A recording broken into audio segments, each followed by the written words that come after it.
Miss Daphne, hindi magaling. Magaling kayo.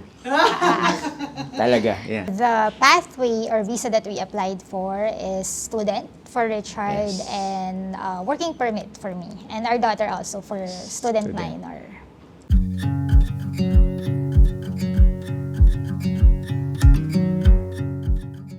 And Sharina Kahukom, married for 7 years already by next month. Happy that we'll be celebrating it already in Canada, yes. My profession here, I've been really in marketing and sales in multinational companies. I work in treasury, cash management in particular, but I went into business.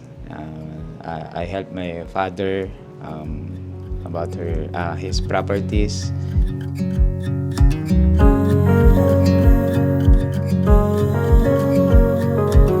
The pathway or visa that we applied for is student for Chard Yes. and working permit for me. And our daughter also for student minor.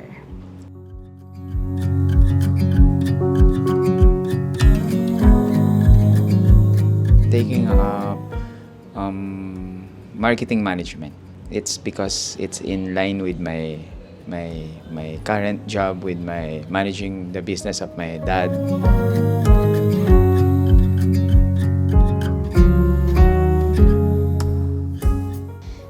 Yes, actually, if you're gonna think of it, we had a good opportunities here in the Philippines. But what really drove us in applying and getting the opportunity to apply in Canada, first, of course, we thought of our daughter in terms of stability, security, and brighter future.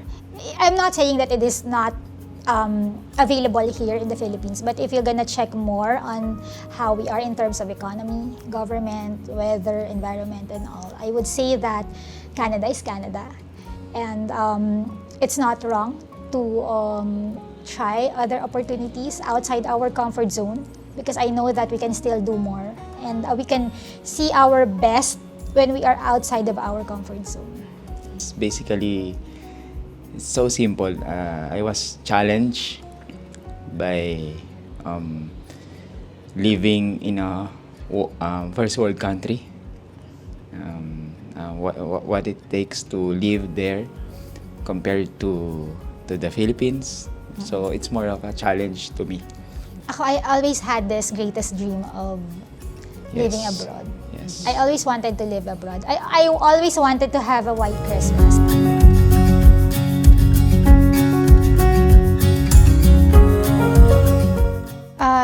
The strategy that was aligned with ACES, actually the first applicant will be Chard for the Yes. student visa because his profile is quite challenging since he was not in really a corporate setting of work for the longest time, and he was just working for his dad. So it's a bit challenging in terms of documents. So the best strategy that was advised to us by Ms. Staff is for him to apply first to get the Study. visa, the study permit, and establish first all the background with IRCC. And from there, since we are just considered as a family or accompanying him, it will be easier to get the approval already. And it did. At first, we were really considering me to go Yes. for a student visa permit. But when we tried to check our credentials and also our background, and of course, it was also with a huge help from you, Ms. Da, from ACES, Yes. that we got the right strategy Yes. of making Richard the student, since he would need it more in terms of experience and leveling up the skills. Yes.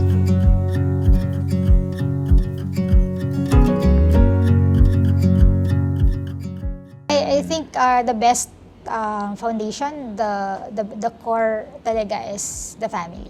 So it would always be better to go all together instead Yes. of going there one by one.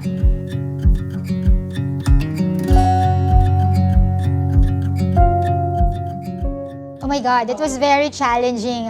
The waiting time while processing the visa, the application itself, it's nerve-wracking. So many uncertainties. Yeah, So many emotions up and down. Yes. And I thought I already went through so many stressful things. Yes, But yes. oh my God, the waiting time itself is more stressful.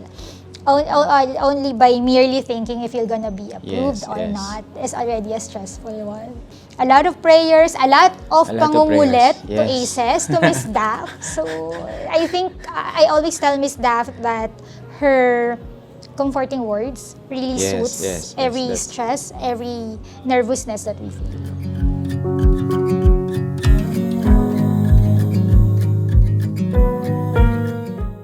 I jumped. I was actually in the middle of Yes. a job interview when I was getting the call from Miss Daph. And then after that, I supposed to have another interview, and I was not able to concentrate anymore. But still, I got the opportunity even if I was not concentrating. And then Yes, yes. I called him up. Sabi lang niya, okay. So I was like, okay, no reaction. Yung pala, delayed reaction siya. After that, he went to church. Yes, yes. And Then, then- kasi parang feeling ko, the job's not done. Kasi, me only pa lang kaya ako, Miss Daph, nung that time, okay, sige. Pero ang iniisip ko lagi sila. Kasi from the start, sinabi namin, walang iwanan. Aalis tayo, lahat sabay-sabay. Finally, we are onboarding on Friday for the flight, and I'm gonna see finally Canada with my own eyes, not just the photos, not just in Instagram. Yes. The most exciting part is to really discover new adventures, new challenges. It may be challenging, Yes. but it will also bring adventure. And most of all, we'll be meeting new friends that can become eventually families also.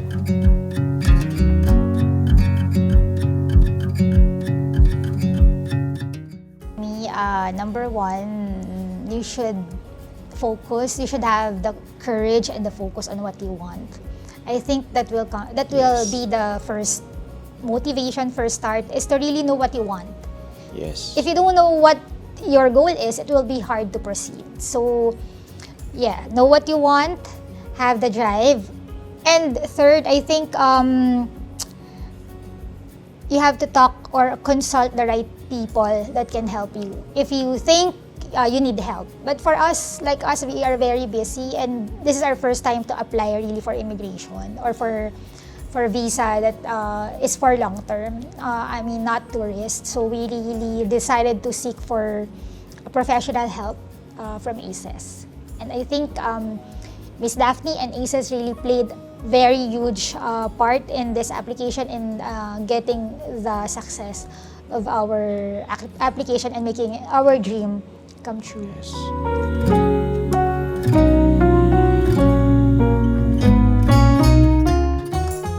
Definitely. Definitely, because ACES doesn't Definitely. just It's, tell you what you want to hear. Yes. ACES It- will actually tell you what you don't want to hear Yes, because it's yes, not a good yes, strategy. yes, And Miss yes, Daphne yes. will really tell you Yes. what the right strategy is, whether you like it or not. And because she knows what's best. Miss Daphne, hindi magaling. Magaling kayo. Go and start applying Yes, for yes, yes. Canada through Yes, ACES. Through Miss Daphne Yes, Lavina. yes.